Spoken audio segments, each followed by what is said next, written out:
जब हम भगवान की सुंदर कथाएं श्रवण करेंगे और निश्चित ही ये हम सभी का सौभाग्य है कि बाबा भोलेनाथ की सुंदर अलौकिक दिव्य कथा हम सभी श्रवण कर अपने जीवन को प्रभावित कर रहे हैं। आप सभी को ज्ञात है सत्यपुर नगरी सीहोर की पावन धरा पर विशाल सोमेश्वर धाम की स्थापना होने जा रही है। करने से पहले दरवाजे पर सबसे पहला दर्शन होता है तो मेरे शंकर भगवान के शिव जी का होता है।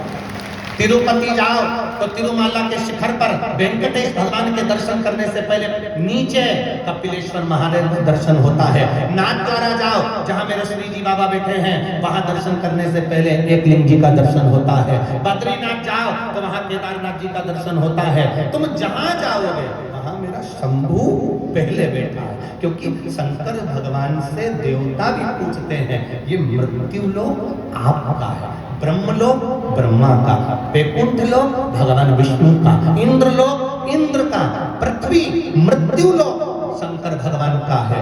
तो देवता भी पृथ्वी पर पांव रखने से पहले पूछते हैं कि हम यहाँ आए तो हम आपके बिना नहीं रह सकते। शंकर भगवान कहते हैं ये पृथ्वी तुम्हारी है। नारायण बोले यही तो चिंता का विषय है। भगवान नारायण कहते हैं एक बार मैं पृथ्वी पर आया, जैसे ही आया मैंने पांव रखा तो मेरे चरण में मेरे पांव के नीचे एक कंकर आ गया। कंकर में मुझे शंकर नजर आ रहा था, इसलिए मैंने पृथ्वी पर पांव रखना बंद कर दिया। भगवान नारायण ने पृथ्वी पर आना बंद कर दिया। जैसे ही पृथ्वी पर आना बंद हुआ भगवान विष्णु का, शंकर भगवान को चिंता व्यापी तो भोलेनाथ जी ने नारायण से पूछा आजकल तुम हमसे मिलने पृथ्वी पर नहीं आते। भगवान विष्णु कहते हैं प्रभु आने का तो बड़ा मन होता है पर आऊं तो आऊं कैसे। चरण रखता हूं कंकर में शंकर दिखता है, कैसे आऊं। भगवान शंकर ने कहा नारायण आपके बिना हम नहीं रह सकते और हमारे बिना आप नहीं रह सकते। एक काम करो ये चरण का काम ही खत्म कर दो, कुछ ऐसे बन जाओ ना कि तुम मुझसे लपट कर रहो, चिपक कर रहो, जैसे कंकर से चिपक कर कोई रह सकता हो ऐसे तुम रहो और चरण हटा दिए जाए। तो भगवान नारायण ने कहा आप बताओ मैं क्या बन जाऊं। भगवान शंकर ने कहा तुम सांप बन जाओ, सांप बनकर कंकर से भी चिपक कर चलोगे, पांव रखने का काम नहीं करते। मेरे नारायण सर्प बन गए। शिव जी के गले में एक सांप पड़ा रहता है। दुनिया के लोग कहते हैं वासुकी, शंकर भगवान के गले में पड़ा हुआ है। स्मरण रखना भगवान शंकर के गले में जो सांप पड़ा वो मेरे नारायण है। स्वयं शिव के गले में 24 घंटे पड़े रहते हैं, क्योंकि नारायण के बिना शिव अधूरे हैं और शिव के बिना मेरे नारायण अधूरे हैं। ये अधूरता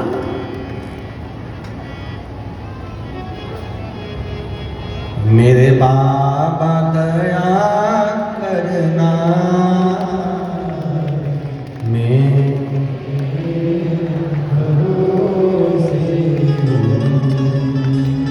मेरे बाबा दया करना, मैं तेरे भरोसे,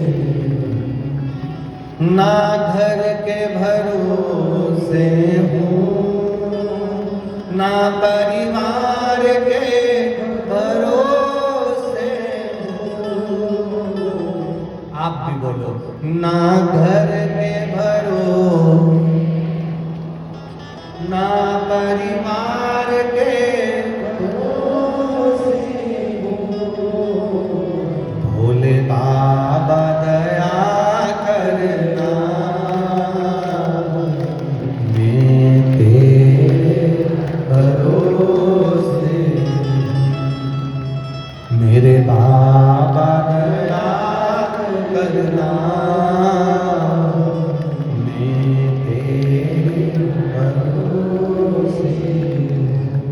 उसके सहारे तो रहो, आप उसके आश्रित तो रहो। शिव महापुराण की कथा कहती है अपनी मेहनत को पूर्ण तरह से करो, अपने कर्म को पूरी तरह से करो। जितनी मेहनत कर सकते हो, शरीर की जितनी कैपेसिटी है उससे 4 गुना ज्यादा मेहनत करो। और मेहनत के साथ में मेरे देव अधिदेव महादेव पर भरोसा करो। पृथ्वी पर रहते हो, पृथ्वी के देव अधिदेव महादेव पर भरोसा करो, विश्वास। पर दुनिया के लोग उसको मानते का, लोग कह देते हैं ये तो पत्थर है, दुनिया के लोग कह देते हैं ये तो ऐसा है। दुनिया के लोग, कई लोगों ने तो शंकर भगवान को गंजेड़ी कह दिया, भंगेड़ी कह दिया, नशेला कह दिया। फिर निवेदन करूंगा, लोग कहते हैं पार्वती जी शिव जी को भांग घोट कर पिलाती है। शिव पुराण कहती है मेरे भारत की नारी अपने पति को मल के तंबाकू खाने को नहीं देती, तो मेरी पार्वती महादेव को भांग नहीं देती। ये तो दुनिया का भ्रम है। कौन पत्नी अपने पति को तंबाकू मल कर देती है? कौन पत्नी अपने पति को पाउच फाड़ कर देती है? कौन पत्नी अपने पति को चिलम लगा कर देती है? कौन पत्नी अपने पति को नशे की वस्तु देती है? जब मेरे भारत की नारी अपने पति को तंबाकू नहीं देती, तो मेरी माता पार्वती महादेव को कोई भांग नहीं देती। ये निश्चित का है, ये तो दुनिया का भ्रम है। शंकर जी को भांग पिला दो, शिव जी प्रिय हो जाएंगे। अरे अंदाजा लगा कर देखो, जब मंथन हुआ था, उस मंथन में सबसे पहले गौ माता निकली थी। गौ माता के बाद विष निकला, विष देवादिदेव महादेव को दिया। शंकर भगवान ने जो विष को गले में लेना चाहा, पार्वती जी ने हाथ पकड़ लिया भोलेनाथ जी का। क्या कर रहे हो ना, ये कालकूट विष है। शिव जी कहते हैं मुझे ये विष पीना है। क्यों? देवता अमृत पिएंगे और तुम विष? भगवान शंकर कहते हैं मैं बड़ा हूं, मैं बड़ा हूं। बड़े से मतलब ये सब देवता मेरे सामने के हैं, मैं इनसे बड़ा हूं, इसलिए विष मुझे पीना पड़ेगा। तो तुम विष पियोगे? हाँ। शंकर भगवान ने कहा मैं अकेला विष थोड़ी ना पीऊंगा, तो कौन पिया? पार्वती जी से भगवान शिव जी ने कहा आधा शरीर मेरा है और आधा शरीर तेरा है। बहुत विवाद वाली बात होती है मानो, बहुत विवाद। गिरिराज पर्वत को किसने उठाया? जम के बोलो जरा। भगवान। अच्छा जम के तो बोलो, तुम बोलने में धीरे। किसने उठाया? भगवान कृष्ण ने। पर हकीकत क्या है? क्या भगवान कृष्ण पर्वत को उठाए हैं? हकीकत क्या है? विवाद हो गया एक बार संतों का आपस में, बहुत भयंकर विवाद हुआ और विवाद को सुलझाने में समय लग गया। प्रयागराज की भूमि थी और संत समागम चल रहा था, उसमें विवाद हो गया। पर्वत किसने उठाया? 7 कोस का पर्वत, 21 किलोमीटर का पर्वत भगवान कृष्ण ने उठाया। तब उसी समय पर एक साधारण सा योगी सन्यासी तपस्वी साधक उठकर कहता है पर्वत कृष्ण ने नहीं उठाया, पर्वत तो राधा रानी ने उठाकर रखा था। पर्वत राधा रानी। संत की बात सुनकर सब बिखर गए। भगवान कृष्ण ने पर्वत उठाया। संत कहते हैं ये जो आधा स्वरूप है, सीधा हाथ का जो स्वरूप है पुरुष का, वो पति का होता है, और लेफ्ट हैंड उल्टा हाथ का जो स्वरूप है वो पत्नी का होता है। तो आधे भगवान कृष्ण इधर वाले साइड में और पर्वत उठाया उन्होंने उल्टे वाले हाथ से। तो पर्वत फिर किसने उठाया? राधा रानी ने उठाया।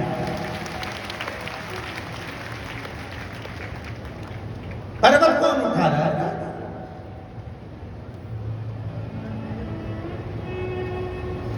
कछु माखन को बल, कछु गोपियन को सान, राधा जू की कृपा से गोवर्धन लियो।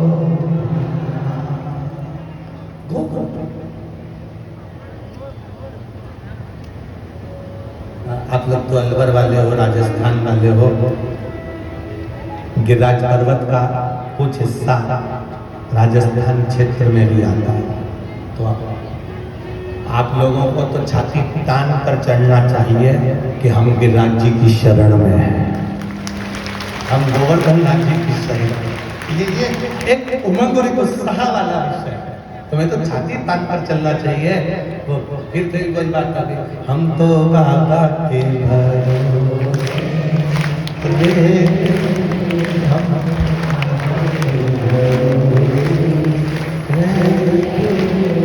ये दुनिया वाले जलते, ये दुनिया वाले जलते, हम तो बाबा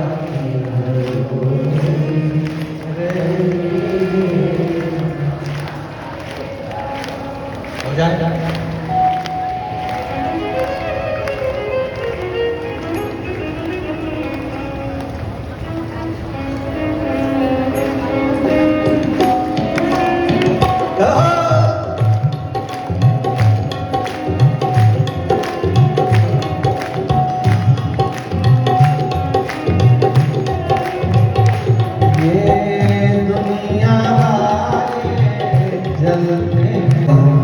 शरीर पर कोई वस्त्र नहीं,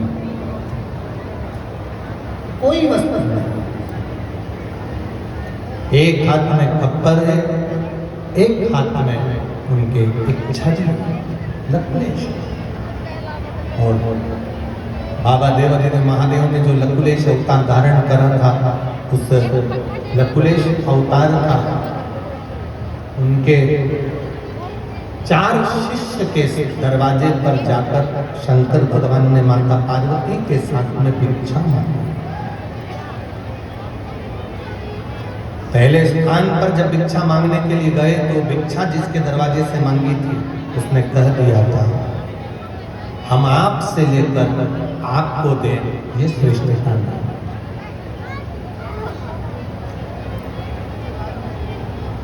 पार्वती जी ने शंकर भगवान से कहा कि आप जिसके दरवाजे से भिक्षा मांग रहे हो वो आपको भिक्षा नहीं दे रहा। शंकर भगवान ने कहा, उसने कहा ना कि मैं आपसे लेकर आपको दूं, ये कहा कि श्रेष्ठ है। एक व्यक्ति दोस्त के यहाँ मिलने के लिए कोई गिफ्ट लेकर नहीं गए। अब जब वो पहुंच गया, वहां पर बैठ गया, बैठने के बाद उसने देखा कि मेरे दोस्त के यहाँ आया हूँ और कितना आदर कर रहा है, मैं इसके लिए कुछ लेकर नहीं आया। तो दोस्त ने उसने क्या करा, दीवार पर से एक फोटो को निकाल लिया, कागज में लपेट लिया, लपेट कर अखबार में लपेट कर उसी के घर का अखबार, उसी के घर की फोटो, उसी को लपेट कर बैठ गया। दोस्त जैसे पानी लेकर आया, इसने वो अखबार में लपेटा हुआ जो फोटो था उसको दे दिया, मैं तेरे लिए गिफ्ट लाया। उसने अंदर रसोई घर में जाकर उसको खोला तो उसने देखा ये तो मेरे ही घर का, ये तो मेरे ही घर का, और मेरे ही घर का फोटो निकाल कर मुझको दे दिया। मित्र को बुरा नहीं लगा, कोई बात नहीं, मेरे घर का निकाल कर दिया है ना, दूसरे के घर का तो निकाल कर नहीं लाया, कोई बात नहीं। अब जरा विचार करिएगा, उसी के घर का फोटो निकाल कर उसको ही दे दिया तो मित्र को बुरा नहीं लगा। उसी तरह हमको लगता है कि हम फोटो दे रहे हैं, हमको लगता है हमने ये दिया, पर शंकर भगवान की कथा कहती है, तुम अगर मुझे 1 लोटा जल समर्पित कर रहे हो तो वो जल देने वाला मैं हूँ। एक बेलपत्री समर्पित कर रहे हो तो पृथ्वी पर वृक्ष लगाने वाला मैं हूँ। अगर मुझे आप 1 चावल का दाना दे रहे हो, अन्न को पृथ्वी से प्रकट करने वाला मैं हूँ। 1 धतूरा मुझे दे रहे हो, वो भी मेरा दिया हुआ है, ये किसी दूसरे का नहीं जो तुम मुझे दे रहे हो। अरे तेरा ही दिया हमने खाया पिया, तेरा शुक्रिया, तेरा शुक्रिया।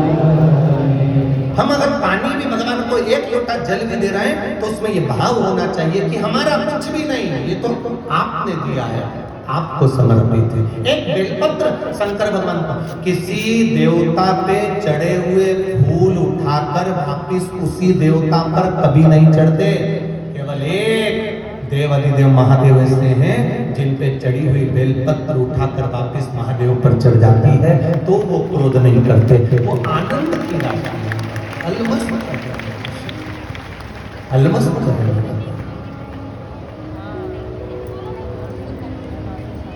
तेरी पूजा में जल ले आई, उसे मछली भी झूठा,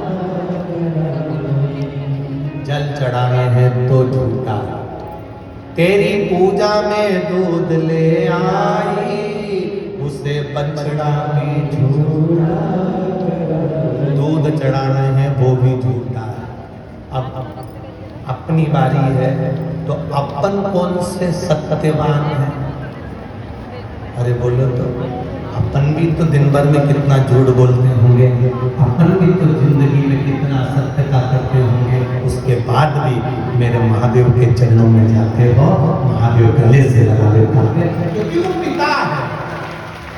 पिता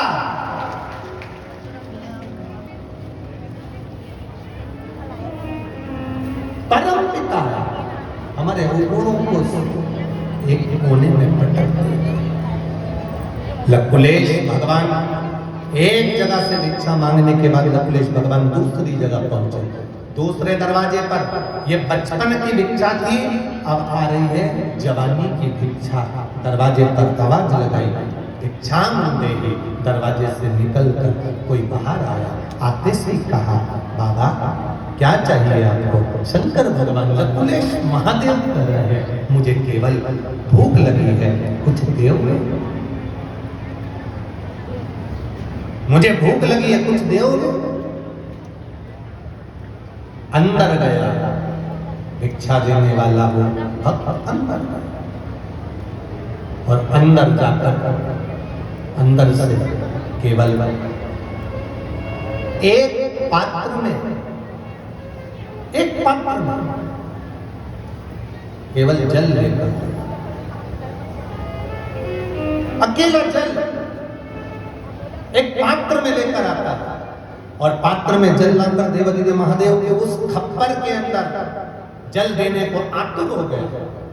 देवाधिदेव महादेव ने उस जल को खप्पर में नहीं, अपनी हथेली पर लिया और उसका आचमन मेरे महादेव ने किया। जब आचमन किया, पार्वती जी ने कहा, आपने इससे खाने के लिए भोजन मांगा था और इसने आपको पानी दिया, आपको क्रोध नहीं है?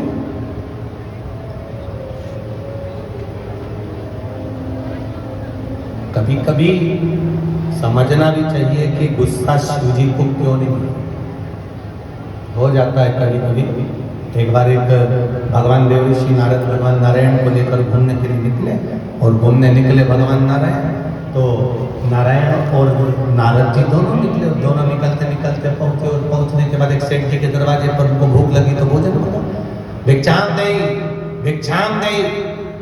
सेठ जी बाहर निकल कर बोले, हाँ आओ, तुम्हारा पिताजी रख कर गया है, भिक्षाम दे, भिक्षाम दे। सुबह से मांगने आ गया, चलो निकले यहाँ से बाहर जाओ। सेठ जी ने धक्का मारा के निकाला। अब सेठ जी ने भयंकर धक्का मारा और निकाल दिया। नारद जी को गुस्सा आया। नारद जी ने कहा, प्रभु घोर अपमान हुआ, श्राप दे दो, इसकी सारी दौलत मिट्टी में मिल जाए। कितनी सारा धन दौलत है, ये अन्न का दाना नहीं दे सकता। श्राप दे दो सेठ जी को, इसकी पूरी मिट्टी में मिल जाए दौलत। भगवान नारायण ने पीछे पलट कर दोनों हाथ उठाकर कहा, भगवान तेरे घर में 4 चौगुना धन दे, संपदा दे, 4 चौगुना और धन भर जाए। देवर्षि नारद को गुस्सा आ गया, नारायण ये निर्णय तुम्हारा बेकार है। उसने धक्के मारे, गाली दी, अपशब्द कहा और तुम उसको आशीर्वाद दे रहे हो कि 4 चौगुना धन बढ़ जाए। भगवान बोले, मेरी मर्जी, चला। देवर्षि नारद आगे बढ़े, दरवाजे पर फिर आवाज लगाई। एक बूढ़ी अम्मा के घर पे, बूढ़ी बुजुर्ग माता के दरवाजे पर, माता भिक्षाम दे। बूढ़ी माँ ने उनके लिए 2 आसन लगाया। माँ बोली, देखो बाबा जी, मेरे पास भोजन तो नहीं है, पर गाय का दूध रखा है, एक ही गाय है मेरे यहाँ, बहुत अच्छी है, उसी का दूध मैं आपको दे देती हूँ। गाय का दूध लाई, 2 गिलास दूध दिया, दोनों ने पिया, दोनों चलने लगे। देव ऋषि नारद ने भगवान नारायण से कहा, प्रभु कितनी अच्छी माँ है, इसको आशीर्वाद दे दो, खूब आगे बढ़े, खूब उन्नति करे, खूब कृपा बरसे, आशीर्वाद दो ना प्रभु। भगवान नारायण पीछे मुड़े, दोनों हाथ उठाकर भगवान नारायण ने कहा, जा तेरी गाय मर जाए,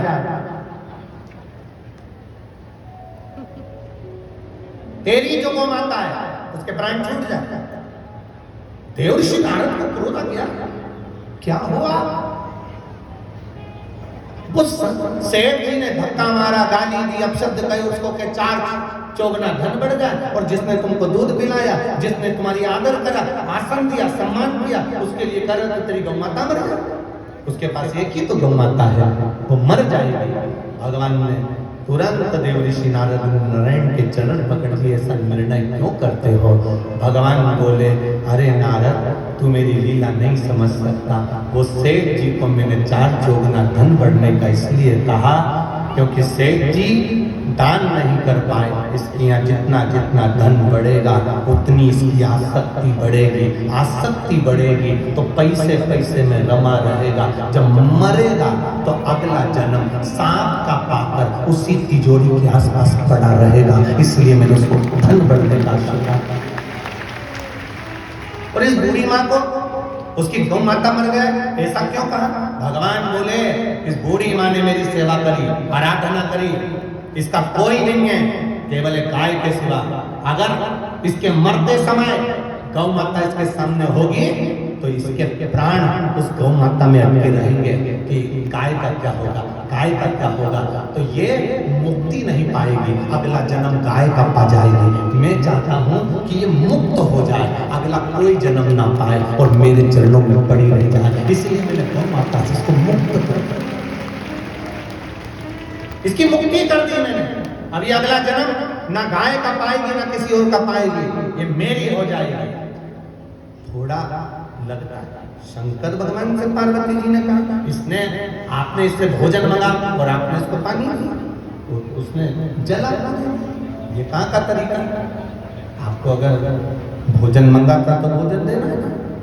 शंकर भगवान बोले, होगा कोई बात, होगा कोई।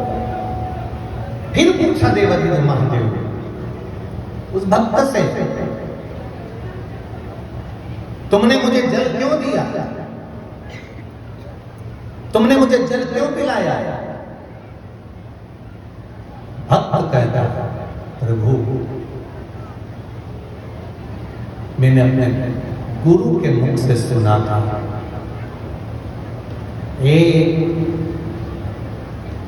आचमनी जल अगर किसी को दे दिया जाता है, केवल एक आचमनी जल किसी को पिला दिया जाता है, एक गिलास जल, एक कटोरी जल, एक आचमनी जल अगर किसी प्यासे को पिला दिया जाता है तो पृथ्वी पर 1000 कुएं, बावड़ी, तालाब खुदवाने के बराबर पुण्य प्राप्त हो जाता है। इसलिए मैंने एक आचमनी जल का फल क्या है, ये लकुलेश पुराण के लकुलेश का वर्णन करता है। एक आचमनी फिर गए बोले, वापिस मेरे भोले बाबा, वापिस मेरे शिव, मेरे ओम, मेरे दयालु, मेरे दाता, मेरे शंकर। तीसरे स्थान पर भिक्षा मांगी। एक बात अपनी जिंदगी में उतार कर रखिए,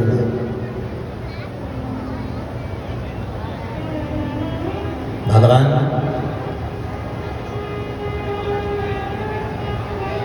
लकुलेश महादेव ने 4 स्थान पर भिक्षा मांगी पार्वती जी के साथ जाकर। 4 शिष्य उन्होंने बनाए जिनका नाम था कौरुष्य, गर्ग, मित्र और कुशी। लकुलेश भगवान ने चारों के दरवाजे पर से भिक्षा मांगने के बाद अपने स्वरूप को एक शिवलिंग के रूप में स्थापित किया। जिसका नाम कायावरोह,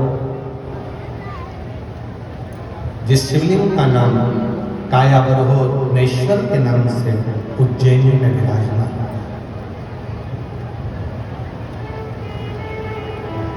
कायावरोहनेश्वर एक ऐसा शिवलिंग,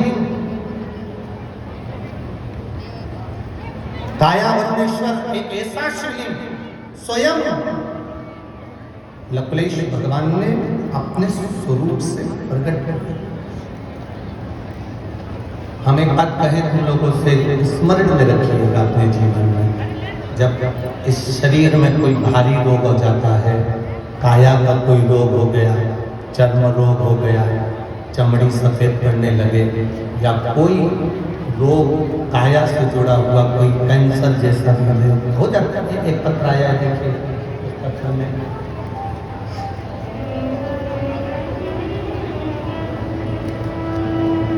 श्रीमती प्रेम देवी, विजय कुमार शर्मा, पता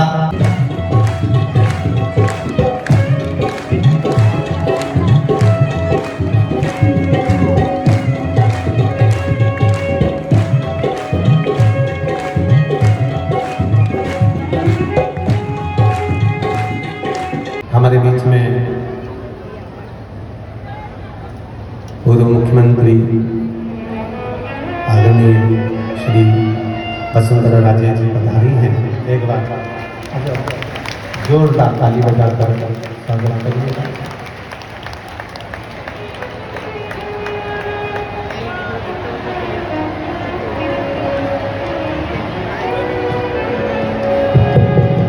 जय श्री राधे। आज हमारे बीच में पूर्व मुख्यमंत्री आदरणीय वसुंधरा राजे जी सिंधिया हमारे बीच में पधारी है। एक बार जोरदार ताली बजाकर स्वागत करें।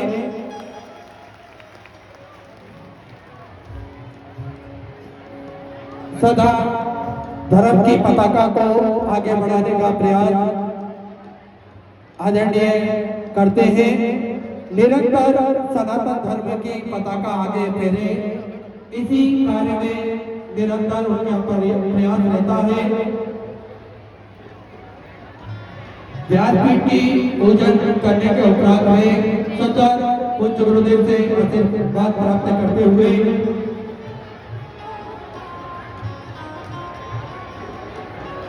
हमारे बीच में आदरणीय वसुंधरा राजे जी, जिन्होंने संपूर्ण क्षेत्र में सनातन धर्म की ध्वजा का पताका को फहराया है। एक बार जोरदार ताली बजाकर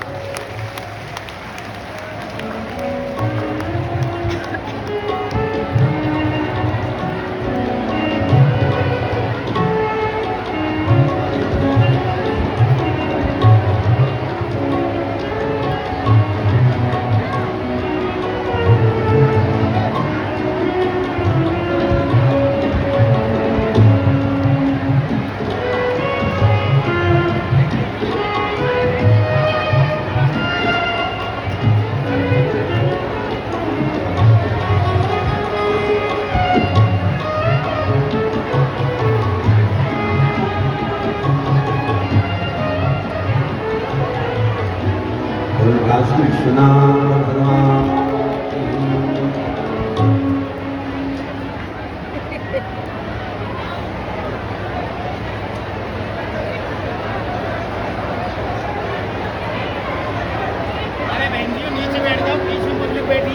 करते करते करते एक सीमा ऐसी हो जाती है, एक समय ऐसा आ जाता है कि इनकी इच्छा पूरी करते करते करते करते हम गलत काम कर बैठते हैं। हम चोरी कर लिए, हम अपशब्द कह दिए, हम ताने दे दिए, अपने सिग्नेचर का अपने दुरुपयोग कर लिया, अपने शब्दों का हमने दुरुपयोग कर लिया, अपनी वाणी का हमने दुरुपयोग कर लिया। कहीं हमने इनकी इच्छा पूरी करते करते 1 रुपए की वस्तु को 10 रुपए में ना कर देना। महाराज शिव महापुराण की कथा कहती है, अपने परिवार, अपने कुटुंब, अपने इष्ट की, अपने साथियों की इच्छा पूरी करने में कहीं तुम अहित ना कर जाओ। और जिस दिन इच्छा पूरी करते करते मालूम पड़े तुम गलत पथ पर चल बैठे, इच्छा पूरी करते करते तुम गलत मार्ग पर निकल गए, तो इनकी तो इच्छा पूरी हो जाएगी और आपकी संपूर्ण जिंदगी नरक हो जाएगी। इसलिए बचने का प्रयास। बिंदु और देवराज के साथ में हुआ क्या क्या? हुआ क्या क्या? बिंदु नाम का ब्राह्मण कुल में जन्म ले लिया। बिंदुक नाम का ब्राह्मण कुल में जन्म लेने के बाद अच्छी सुंदर पत्नी मिल गई। सुंदर पत्नी कहते हैं बिंदुक की जो धर्म पत्नी थी इतनी सुंदर थी कि देवलोक की अप्सरा उसके सामने फीकी थी। वो इतनी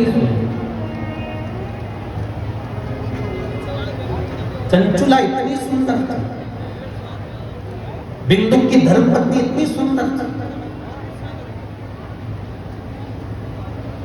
और शास्त्र कहता है कि बिंदु की पत्नी इतनी सुंदर होने के बाद भी बिंदु एक बार एक मार्ग से निकल कर जा रहा था। उस मार्ग में वो चोरी का थोड़ा सा धन लेकर जा रहा था और उस मार्ग से निकलते उसको सामने एक सुंदर स्त्री नजर आ गई।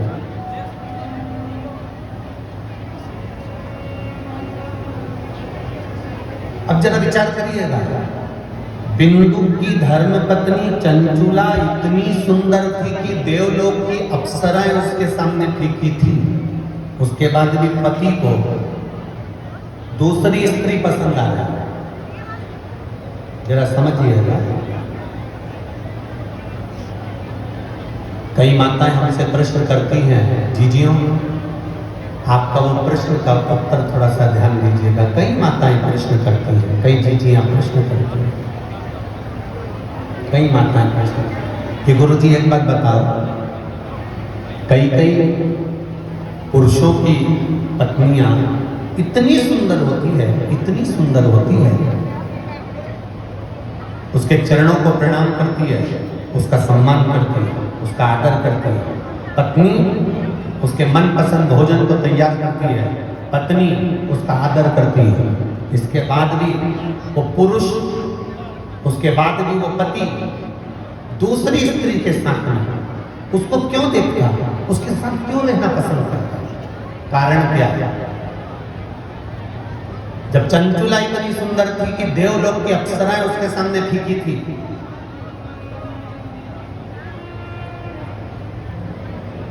ये विराम दिवस की कथा है, अगर सुन ली तो आपकी जिंदगी सवर गई महाराज। चंचुला इतनी सुंदर थी कि देवलोक की अप्सराएं फीकी थी। फिर चंचुला का पति पर स्त्री को क्यों देख रहा है? चंचुला का पति पर नारी को क्यों देख रहा है? पर स्त्री के साथ रहना क्यों चाहता है? एक वेश्या के साथ में वो रहना क्यों चाह रहा है?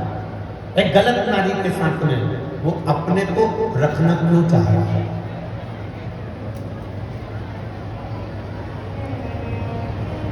जब इतनी सुंदर धर्म पत्नी है तो फिर क्यों दूसरी जगह जाना है? क्यों दूसरे को देखना? कारण क्या है? उसका एक कारण सबसे प्रबल है। आपको लगे कि ये दूसरी जगह क्यों जाता है, प्रश्न है लोगों का, तो उसका एक कारण है, जब गलत धन आना चालू होता है, जब गलत पैसा जेब में भराना चालू होता है, जब गलत तरह से कमाया गया धन घर में आना चालू होता है, जेब में आना चालू होता है। एक अंदाजा लगा कर रखना, जब तुम कम पैसे कमाते थे, बाजार से गिलकी, आलू, टमाटर, सब्जी, मिर्ची, धनिया खरीद कर लाते थे, घर में सब्जी बनाकर खाते थे। बोलो सही है कि गलत है? जम के बोले जरा, सही है ना? अब मालूम पड़े तुम्हारा व्यापार बढ़ गया, तुम्हारे पास में पैसे की आवक बढ़ गई, अब तुम क्या करते हो? हफ्ते में एक बार अपने पत्नी बच्चों के साथ में होटल खाना खाने जाता। बोल पैसा बढ़ा कि नहीं बढ़ा? पैसा बढ़ा तो होटल में खाना खाने जाने लगे। पैसा और बढ़ा तब क्या होने लगा? पत्नी ने कहा कि मेरा मन नहीं कर रहा रोटी बनाने का, सब्जी बनाने का, तुम एक काम करो बाजार से मंगवा लो। पैसा बढ़ा तो बाजार की सब्जी और रोटी घर में आने लगी। जब बाजार की सब्जी रोटी घर में आने लगे तो समझ लेना कि बाजार की कोई भी तुम्हारे घर में कभी भी कब्जा कर सकती है, इतना अंदाजा लगा। ये अंदाजा लगाकर बैठना कि सब्जी और भाजी बाजार की क्यों आ रही है। अपने घर में भोजन बनाने का स्वाद था मेरी पत्नी के हाथ में। मेरी माँ जो भोजन बनाती थी उसके आगे सब भोजन फीके थे। मेरी माँ जब दाल बाटी चूरमा बनाती थी तो 50 लोग खाकर जाते थे, उनको स्वाद आता था। मेरी पत्नी अगर जरा सा भोजन बनाती थी तो सब्जी में स्वाद आता था। आज घर के बच्चों को, आज घर के व्यक्ति को, आज घर के पति को, आज घर के लोगों को तुम्हारे हाथ का भोजन पसंद नहीं आ रहा, तो तुम कितनी भी सुंदर हो, चाहे तुम देवलोक की अप्सराओं से भी ज्यादा चंचला देवी सुंदर थी, आखिर कारण क्या था कि बिंदु को नारी प्रिय लगी? उसका कारण केवल इतना था कि आप ध्यान देना कि गलत धन जब बढ़ता चला जाता है, बढ़ता चला जाता है, तब व्यक्ति फिर धीरे धीरे धीरे धीरे जैसे भोजन घर का नहीं भाता, बाहर जाता है, होटल जाता है, होटल का भोजन घर आता है, उसी तरह फिर व्यक्ति भी दूसरे स्थान पर जाना प्रारंभ कर देता है। बिंदु के पास में चोरी का धन बढ़ रहा था। धन इतना बढ़ गया बिंदु के पास में, इतनी संपदा बढ़ गई बिंदु के पास में कि उसकी धर्म पत्नी इतनी सुंदर थी तो भी वो ना देख पा रहा, उसकी धर्म पत्नी इतनी सुंदर थी उसका स्मरण ना कर पा रहा। और आखिरी में हुआ क्या, एक जिस नारी के चक्कर में बिंदु पड़ा और पुरुष जब धन बढ़ता है, सुंदर पत्नी को छोड़कर जब दूसरी नारी के चक्कर में पड़ता है, दोनों को अगर अंदाजा लगा कर देखना, किसी के सामने खड़ा कर देना कि ये मेरा पति इसके चक्कर में पड़ा है, मैं इसकी पत्नी हूँ, अंदाजा लगा कर देखना कि पत्नी ज्यादा सुंदर होगी और जिसको उसने पसंद करा, जिसके लिए अपना घर छोड़ रहा है, जिसके लिए अपना परिवार तोड़ रहा है, जिसके लिए अपना कुटुंब छोड़ रहा है, जिसके लिए अपने बच्चे छोड़ रहा है, उसको अंदाजा लगा कर देखना। बिंदुक से वो पराई नारी ने कहा, रानी गले में जो हार पहनती है वो रानी के गले का हार मुझे चाहिए। अब बिंदुक कहता है मैं तो छोटा सा चोर हूँ, लाता हूँ तो मैं दे देता हूँ, मैं कहां से वो रानी का हार, मैं नहीं जानती। रानी का हार अगर मेरे पास में नहीं आया तो मेरे घर में पांव रखने की जरूरत नहीं, निकल जा बाहर। पत्नी कभी अपने पति से डिमांड नहीं करती कि मुझे 50,000 का ही मोबाइल ला कर देना, 1 लाख का मोबाइल ला कर देना, बस इतना कहती है कि मेरे पास मोबाइल नहीं है, तुम ला दोगे? और पति 5,000, 10,000, 15,000, 20,000 का मोबाइल भी ला कर देता है तो पत्नी खुश हो जाती है। पर पराई स्त्री तुम पर दबाव बनाकर कहती है मुझे इतने का ला कर देना, वरना मेरे यहाँ पाँव रखने की जरूरत नहीं है, और तो भी तुम गुलाम की तरह चले जाते, तो भी गुलाम की तरह चले जाते। और गया बिंदु जिस राजा के घर में कभी नहीं जा पाया था, बिंदु उस रानी के कक्ष में पहुंच गया और रानी के कक्ष में जाकर उसके गले का हार चुरा कर लेकर आ गया। राजा के दूतों को मालूम पड़ा कि रानी के गले का हार को चुरा कर भागा है। दूत पीछे भागने लगे, राजा के गुप्तचर पीछे भागने लगे। बिंदु भागते भागते भागते भागते एक पराई स्त्री के भला करने के लिए अपने बच्चों को छोड़ा, अपनी पत्नी को छोड़ा, अपने कुल को छोड़ा, और पराई स्त्री के लिए धन इकट्ठा करने के लिए, पराई स्त्री को देने के लिए बिंदुक इतना इतना चोरी और अन्य कार्य करने लगा कि बिंदुक पानी में कहीं से कूद गया, मर गया, प्रेत योनि में पड़ गया। उसके प्रेत योनि में पड़ने पर वो पराई स्त्री ने एक बार भी ना तो पूजन करी, ना पाठ करी, ना अर्चना करी, ना पिंडदान करा, ना तर्पण करा।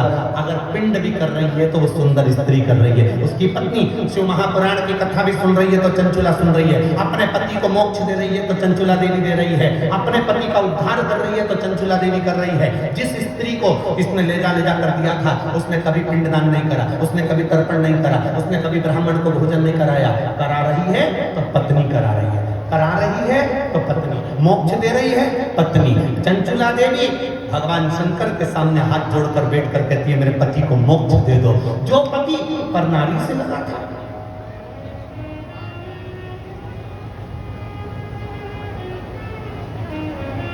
कमाओ, जितने अलवर में रह रहे हो और जितने बाहर से कथा सुनने के लिए आए हो, मैं बाबा देवाधिदेव महादेव से यही प्रार्थना करता हूँ, जितने लोग आस्था चैनल पर कथा सुन रहे हैं, जितने फेसबुक यूट्यूब पर सुन रहे हैं और जितने यहाँ बैठ कर कथा सुन रहे हैं, बाबा देवाधिदेव महादेव अधिक मास का समय, श्रावण का महीना, खूब इनकी झोलियों में धन देना और भगवान से इतना कहना कि धन ऐसा देना कि तेरी सेवा में लगे, गलत जगह नहीं लगे। वो धन गलत जगह नहीं जाना चाहिए, वो संपदा गलत स्थान पर नहीं जाना चाहिए। सही जगह पर सही पूंजी अगर पहुंच जाती है तो जीवन की सार्थकता हो जाती है। एक पत्र आया है, देखिए।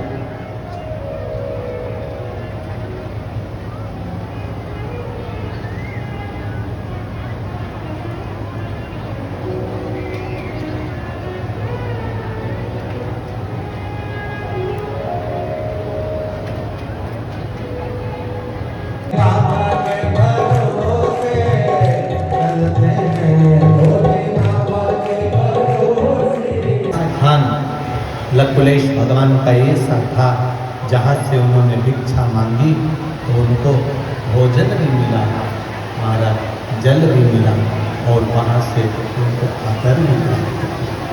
शिव महापुराण की कथा कहती है, बचपन खेल में खोया, जवानी नींद भर सो, बुढ़ापा देख कर रोया, सिराने मुद।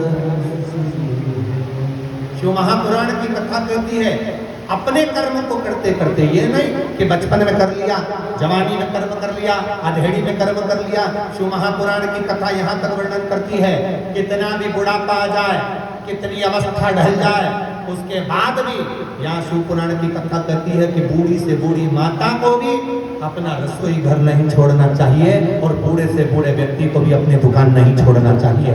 कर्म करते रहोगे तो ये शरीर भी चलता रहेगा, कर्म करते रहोगे तो लोग आदर देते रहेंगे, कर्म करते रहोगे तो लोग सम्मान देते रहेंगे, कर्म करते रहोगे, मेहनत करते रहोगे तो दुनिया की दृष्टि में तुम्हारा आदर बना रहेगा। जो व्यक्ति अपने कर्म से मुख मोड़कर घर पर जाकर आराम से बैठ जाता है, वो बहू और बेटों की निगाह में भी खटक जाता है। इसलिए कर्म की प्रधानता को मिलता है। करो मेहनत, और मेहनत कर कर भगवान शंकर की भक्ति का स्मरण करो। शिव भक्ति की ओर अग्रणी हो, शंकर भगवान की अविरल भक्ति की ओर जागृत होइए। 4 स्थान पर मेरे देवाधिदेव महादेव ने भिक्षा को मांगा है।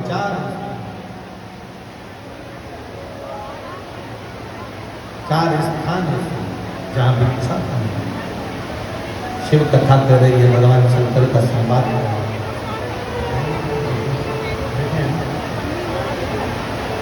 4 स्थान पर भिक्षा मांगने के बाद भी मेरे देवाधिदेव महादेव माता पार्वती जी के साथ में, आनंद के साथ में, माँ जगत जननी के साथ कैलाश पर विराजमान।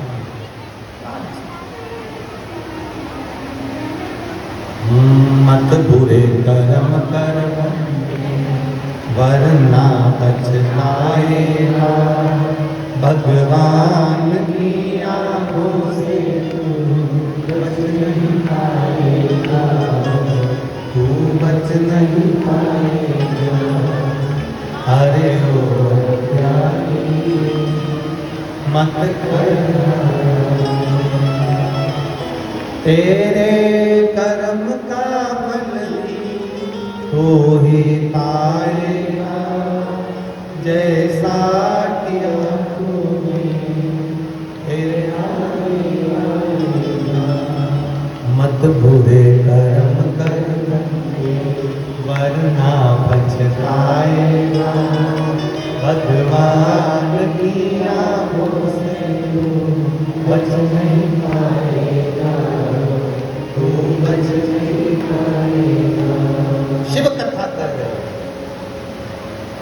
भगवान शंकर का संवाद कर रहे, शिव महापुराण की कथा कर रहे। प्रत्येक अवस्था में, चाहे बचपन हो, जवानी हो, अधेड़ी हो, बुढ़ापा हो, प्रत्येक अवस्था में अपने जीवन को सार्थक बनाने का प्रयास करें। एक जरा सा अभिमान इंद्रदेव सिंहासन पर बैठे थे,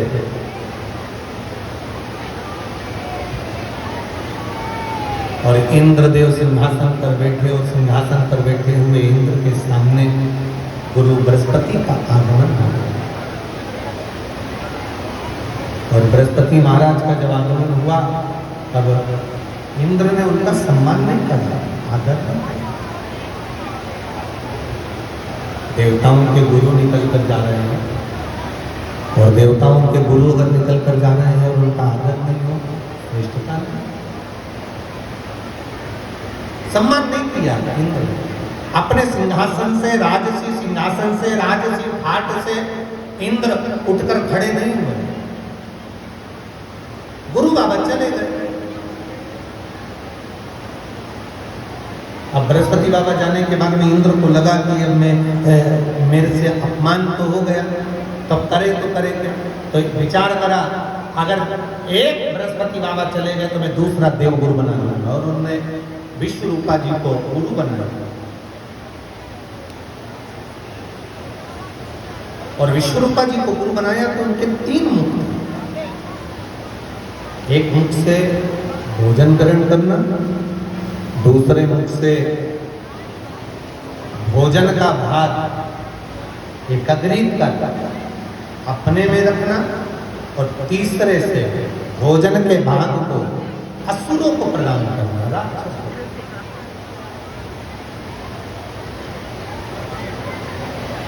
अपने जीवन काल में,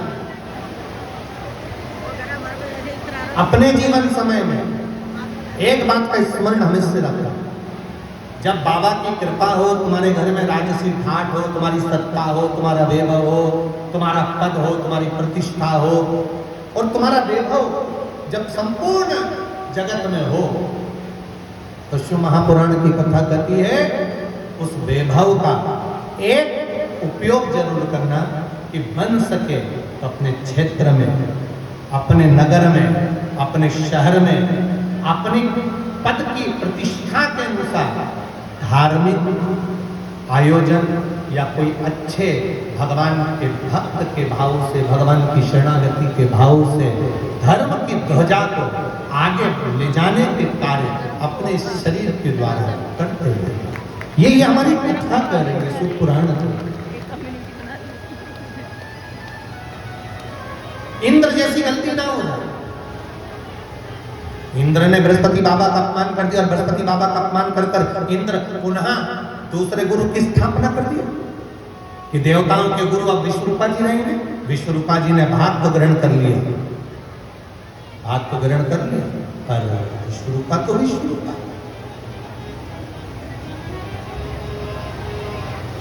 दोनों जगह मिले हुए थे। वो देवताओं से भी मिले हुए हैं और असुरों से भी मिले हुए। तो देवताओं से तो भाग लेते थे और असुरों को देते थे। ऐसा कहीं कहीं का होता है। और फिर कोई वाली बात आ गई, मनुष्य और मौसम, इन दोनों की राशि एक ही है, ये कभी भी बदल जाती है। इसलिए बहुत ध्यान रखना है हमारा। मनुष्य और मौसम, इन दोनों की राशि एक ही है, कभी भी बदल जाते हैं। थोड़ी देर में धूप है, थोड़ी देर में पानी है, थोड़ी देर में ठंडी है, थोड़ी देर में गर्म है। उसी तरह मनुष्य भी तुरंत बदल जाता है, तुरंत। कब बदल जाए कोई भरोसा नहीं। सावधान रहिए। इंद्र ने प्रजापति विश्वरूप जी को बना। अब बन तो गए, करे क्या? इंद्र को मालूम पड़ा कि ये यहाँ से भाग लेकर असुरों को दे रहा है, राक्षसों को दे रहा है। जानकर तुरंत क्रोध में आ गए इंद्रदेव, और इंद्रदेव ने विश्वरूपा जी का सिर काट दिया। सिर कटा, ब्राह्मण हत्या माथे चढ़ गई। जब ब्राह्मण हत्या माथे चढ़ी ब्राह्मण हत्या माथे चढ़ गई, और ब्राह्मण हत्या जब माथे चढ़ी तो इंद्र भागे। इंद्र भागे, भागते भागते इंद्र कहां जाए? ब्राह्मण हत्या तो पीछा न छोड़ती। जैसे ब्राह्मण हत्या पीछा न छोड़ती है, शिव महापुराण की कथा कहती है हमारे किए गए कर्म भी हमारा पीछा नहीं छोड़ते। कल कथा में कहा था कपड़े बदलना सरल है, कहीं पर भी बदल सकते हो, पर कर्म बदलना कठिन है। केवल एक महादेव ही है जो बदल सकता है, बाकी सब कोई नहीं। कपड़े बदलना सरल है, पर कर्म बदलना कठिन। ब्राह्मण हत्या पीछे कहां जाना? कमल की डंडी के अंदर, कमल की डंडी के अंदर इंद्र छुपे। देव मिला, संत का मिला।